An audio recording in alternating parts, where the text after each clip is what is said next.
Sahabat ngaji dipun yang baik, kali ini kita akan membaca buku Tafsir Jalalain karya ulama ternama Jalaluddin Al-Mahalli dan Jalaluddin As-Suyuti pada bagian surat Al-Baqarah ayat 89-93 halaman 14. A'udzu billahi minasy syaithanir rajim. Bismillahirrahmanirrahim. Walamma ja'ahum kitabun min indillahi musaddiqul lima ma'ahum wa kanu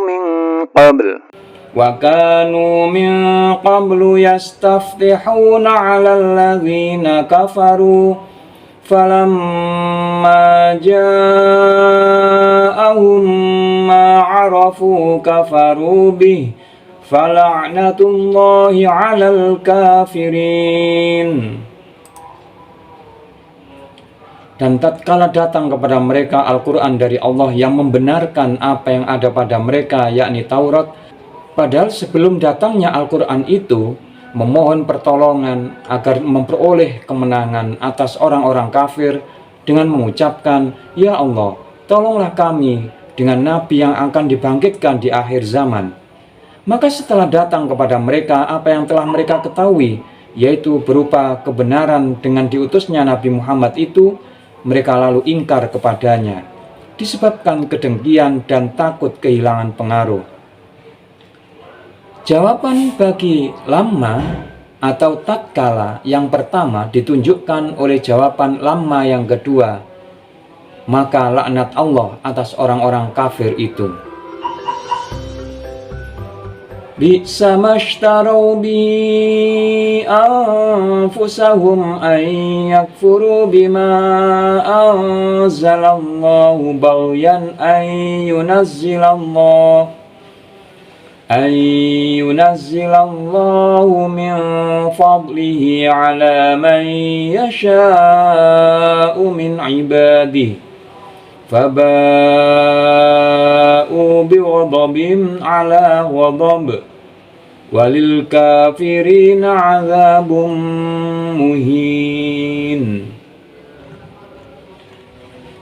Alangkah buruknya perbuatan mereka menjual diri mereka sendiri, bagian pahala mereka. Ma pada kata-kata bi sama adalah kata nakiro atau tidak tentu dan berarti sesuatu, merupakan tamyiz bagi pelaku. Kata kerja bi'sa yang dikhususkan untuk celaan. Bahwa mereka kafir artinya dengan kekafiran mereka terhadap apa yang diturunkan Allah berupa Al-Quran, disebabkan kedengkian berfungsi sebagai maf'ul li'ajli, menunjukkan motif bagi kekafiran mereka itu. Bahwa Allah menurunkan, ada yang membaca yunzila dan ada pula yang membaca yunazzila. Karunia-Nya maksudnya wahyu kepada siapa yang dikehendaki Allah untuk menjadi rasul di antara hamba-hambanya. Karena itu mereka kembali dengan kemurkaan dari Allah disebabkan kekafiran mereka terhadap wahyu yang diturunkan itu. Celaan ini menyatakan betapa besarnya kesalahan yang mereka perbuat di atas kemurkaan, artinya yang bertimpa-timpa, yakni setelah kemurkaan yang selayaknya mereka terima sebelum itu dengan menyia-nyiakan kitab Taurat serta menolak Nabi Isa. Dan bagi orang-orang kafir disediakan siksaan yang menghinakan. Wa idza qila lahum aminu bima anzalallahu qalu nu'minu bima unzila alaina wa yakfuruna bima wara'ahu wa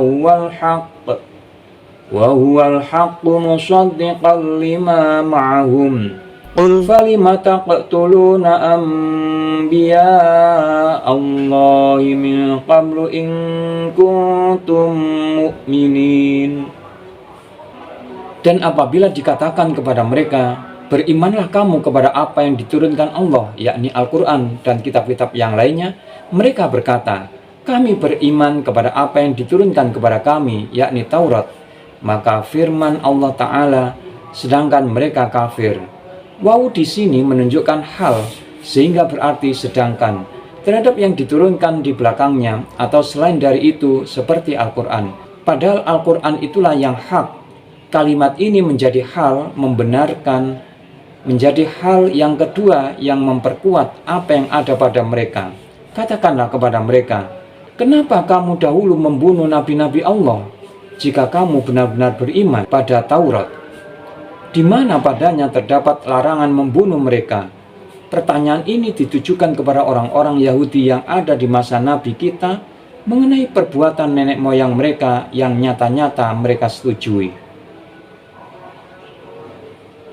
Walaqad ja'akum Musa bil bayyinati thumma attakhadhtumul ijla min ba'dihi wa antum zalimun. Dan sesungguhnya telah datang kepada kamu sekalian Musa dengan membawa bukti-bukti kebenaran, maksudnya mukjizat seperti tongkat, tangan, dan terbelahnya lautan. Kemudian kamu ambil anak sapi sebagai sembahan sesudahnya, maksudnya sesudah kepergiannya ke Mikot. Bahkan kamu adalah orang-orang yang aniaya karena telah menjadikan anak sapi sebagai sembahan.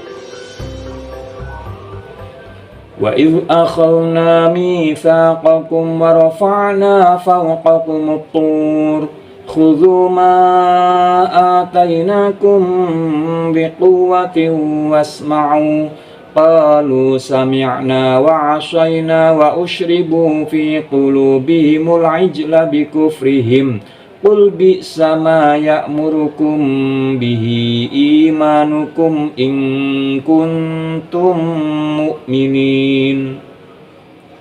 Dan ketika kami mengambil ikrar darimu untuk mengamalkan apa yang terdapat di dalam kitab Taurat, dan sungguh kami angkat bukit di atasmu, yakni bukit Sinai, untuk dijatuhkan di atasmu karena kamu menolak untuk berikrar itu, seraya kami berfirman, peganglah apa yang kami berikan kepadamu.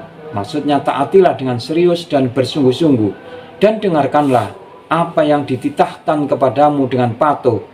Mereka menjawab, kami dengar firman-Mu, tetapi tak hendak kami patuhi perintah-Mu itu.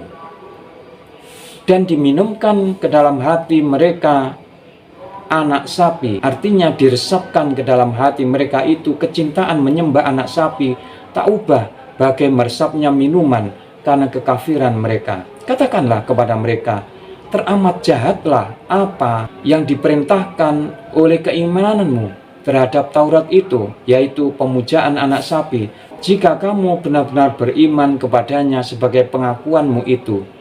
Maksud ayat, sebenarnya kamu tidak beriman, karena beriman yang sesungguhnya tidak mungkin menyuruh orang untuk menyembah anak sapi.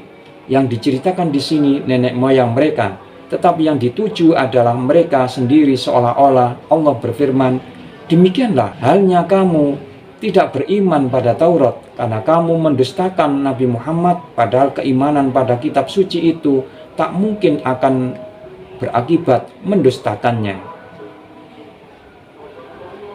Shadaqallahul Azim.